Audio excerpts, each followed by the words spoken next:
Hi എൻ്റെ പ്രിയപ്പെട്ട സുഹൃത്തുക്കളെ, എല്ലാവർക്കും എൻ്റെ പരീക്ഷണശാലയിലേക്ക് സ്വാഗതം. പരീക്ഷണ വസ്തു എന്താണെന്നല്ലേ? ഇതാ പുറകുവശത്ത് കാണുന്ന അത് തന്നെയാണ് ഇന്നത്തെ പരീക്ഷണ വസ്തു. അത് ഉണ്ടാക്കിയത് എങ്ങനെയാണെന്ന് അറിയണ്ടേ? ചിലപ്പോൾ നിങ്ങൾക്ക് വിശ്വാസം തോന്നും, ചിലപ്പോൾ വിശ്വാസം തോന്നില്ല. എന്നാലും ഞാനൊന്ന് പരീക്ഷിച്ച് നോക്കി എങ്ങനെ ഇരിക്കുമെന്ന്.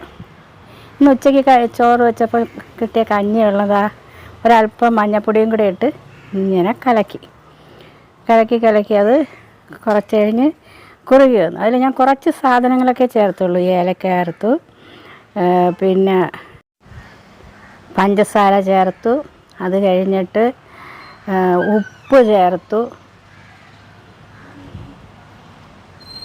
കണ്ട, പഞ്ചസാര കുറച്ച് കൂടുതൽ ചേർത്തിട്ടുണ്ട്. പിന്നീട് ഞാൻ ചേർത്തത് ഒരു സ്പൂൺ ഉപ്പിൻ്റെ പകുതി, ഇതിൻ്റെ പകുതിയാണ് ഞാൻ ചേർത്തത് കേട്ടോ. ഇത് കാണിക്കാൻ വേണ്ടി ഞാൻ എടുത്തു വച്ചിരിക്കുകയാണ്. പിന്നെ നെയ്യ് ഇടയ്ക്കിടയ്ക്ക് ചേർത്ത് കൊടുത്ത്, പിന്നെ അല്പം കപ്പലണ്ടി.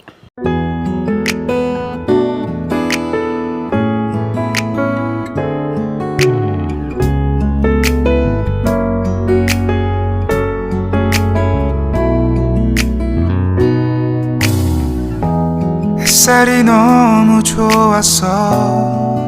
그냥 모두 좋았어. 널 만나서 모든 게 다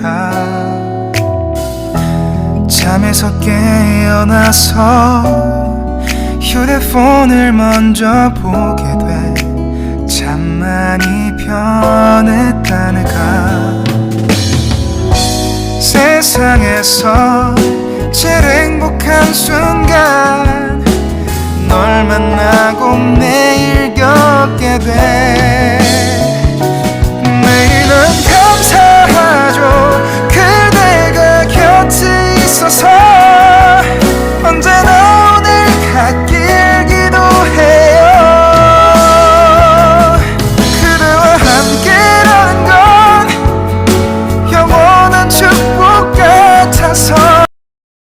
അങ്ങനെ ഞങ്ങളുടെ ഹൽവ റെഡിയായി. അപ്പോൾ അതിനെ പീസാക്കി വെച്ചിരിക്കുകയാണ്.